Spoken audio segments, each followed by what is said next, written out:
Hey, what's going on everyone? If you clicked on this video, then you're probably as excited as I am for Wilds of Eldraine to be dropped on September 5th on MTG Arena. In this video, I'm going to walk through some of my favorite cards that I'm excited to play with in Wilds of Eldraine, and some sample deck lists on how I plan on using them.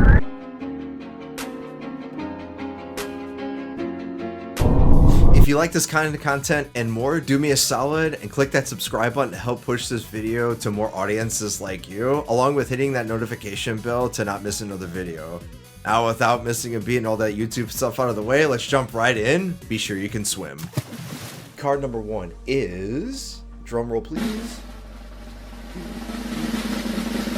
Food Fight. Now, Food Fight might not look menacing, especially considering the activation of every artifact is 2 colorless.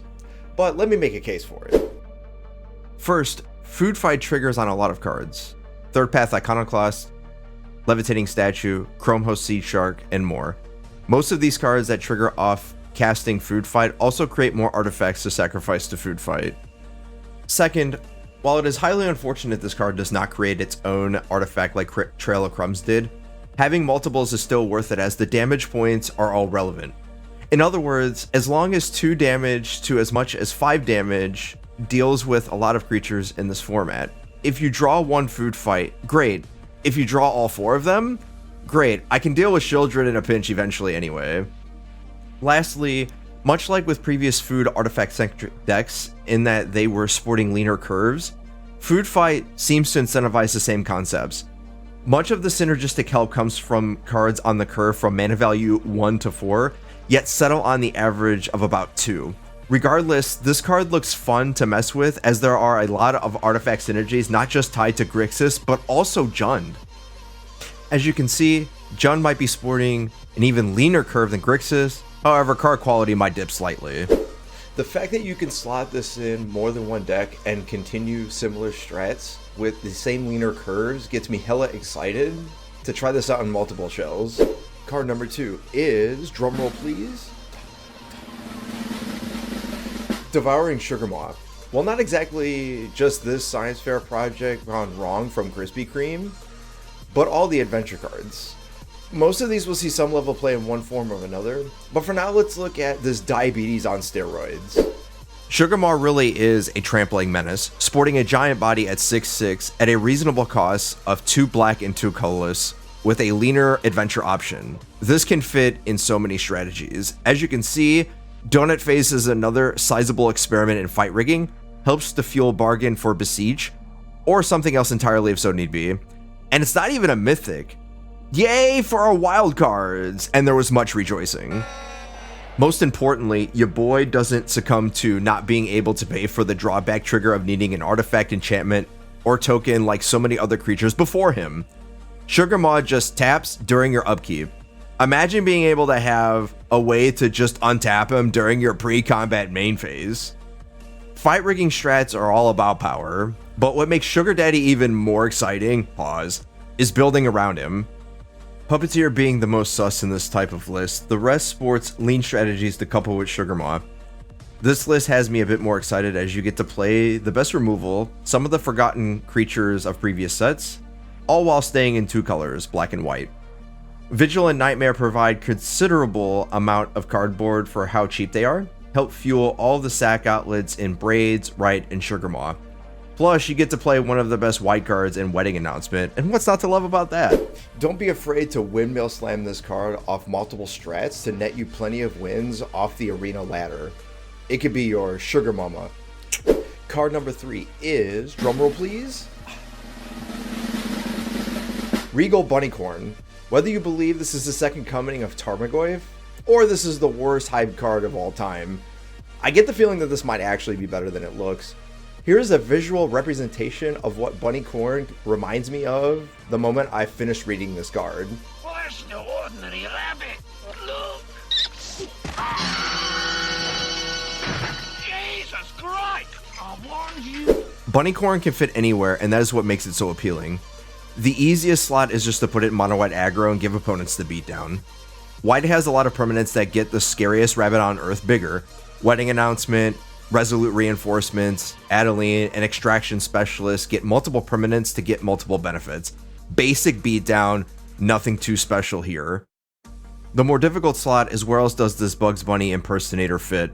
This is where the Goyf comparisons come from. Basically, if you are running a lot of permanents, more than spells, Bugs can do well there. In standard alone, wide aggro, PO with adventures, Naya, Selesnya tokens, even Enchantress can possibly see Bugs slot in those spots. Not that Bugs will, but that there is enough synergy for him to be considered. That is what makes Bugs so exciting to have multiple applications for multiple decks. The scariest rabbit on Earth will meet its match on the arena ladder. The real question is, on the ladder, will you have the spare Holy Hand Grenade of Antioch in your inventory to save your party from guaranteed slaughter? Card number 4 is, drumroll please, Tough Cookie. I like cookies, especially the wife's cookies that she bakes. Follow Toxiclove101 on most social media platforms for more. And though this card might not look like much, you basically get a Pepperidge Farm package for 2 mana. And multiple flavors for multiple people, this cookie can be baked for anyone at any time. Tough Cookie can go into artifact shells, bargain shells, and more. What makes this little bundle of tokeny goodness exciting is not just the food part and being a decent body, but turning your random artifacts into big bodies. 3 mana is a lot, but can be mitigated by, say, Training Grounds or my personal favorite, Omen Hawker. This is not the exhaustive list of synergy, but this card really isn't bad in any phases of the game, and that's what makes it so good. This Christmas dinner dessert is nothing short of delicious. As you can see, I generally want to keep the curves as lean as possible because eventually you're going to need to use the activation cost at some point. Where I would start with Tough Cookie is pairing it with Teething Wormlet and or Onicult Anvil and grind. Another interesting idea, taking inspiration from Yoman5 on Twitter, is pairing it with mostly artifacts like old favorites of mine, like Surge Engine and Patchwork Automaton. Sliding the Agathas, Soul Cauldron, also gives some redundancy to creatures with no activated abilities like Archivist and Wormlet. Even if you're not going to have Tough Cookie at your holiday festivities, at least give him a shot at rounding out your dinner plate for the dopamine rush on the arena ladder, as we all need a snack from time to time. Card number 5 is, drumroll please, Twinning Twins. I'm sort of cheating here, but this is my channel and my video, so sue me. Seriously though, we've come a long way from 1993 and a card like Sarah Angel. Sarah Angel has now become 2 cards, costs 1 less and has Ward 1. And what is not to love? It is specifically blue-white, and that's really the only part that makes me a little bit unhappy, is because it doesn't really slot into any of the fairies builds, because basically they're blue-black based. What it does slot into, though, is that it is slotting into those Esper blue-white blinky decks. So far, I haven't found other ways to play twins outside of this scam type list, but I'm sure there are more ways to use the adventure part, especially since it's in a color combination that has a fast land in blue-white, and that's with Seachrome Coast. Another likely place for this is mostly mono-white mid-range, or control that was splashing black for removal spells, duress, and breach the multiverse, but instead for blue, that has been tried before with counterspells. The only issue is that there are better decks or hard control decks that I just don't think need twins here. However, having said all that, something I realized recently is that Swift Spiral can target any creature.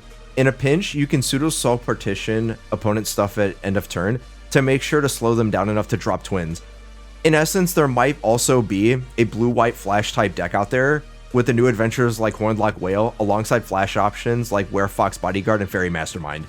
This is to play this tempo flash style strat where we haven't seen since Shadow over Innistrad Standard with flash options back then, like Archangel Avacyn and Spellqueller. This card might be one of the more difficult ones to figure out, but at least I am safe from the unstable weather that is the adventure of the Swift Spiral. A special treat, card number 6, drumroll please. Sir Ginger, the Meal Ender. A little bit of an honorable mention, this tall drink of food night is a sizable gentleman. You want a Planeswalker hate card? Sir Ginger is your knight in cookie armor.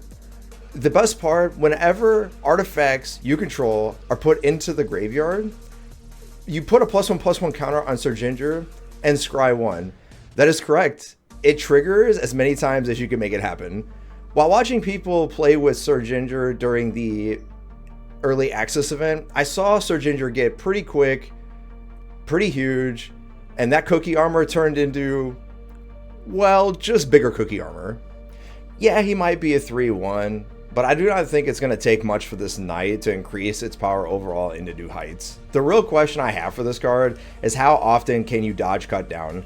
If you can dodge it consistently, I'm sure that Sir Ginger is a formidable foe for opponents to come.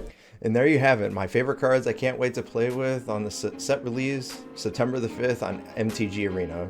Comment below on what your favorite cards are from Wilds of Eldraine, and what ideas and inspiration you have for deck lists that you want to see on set release. I hope you like the addition of the deck list for sample and inspiration, as it gives you a blueprint to help with the deck building process. All deck list links, social media profiles, and name drops will also be posted in the video description below. If you made it this far, don't forget on the way out to click on the like and subscribe buttons to push this video to more audiences like you, as well as the notification bell so that you don't miss any more videos like this one. See you next time!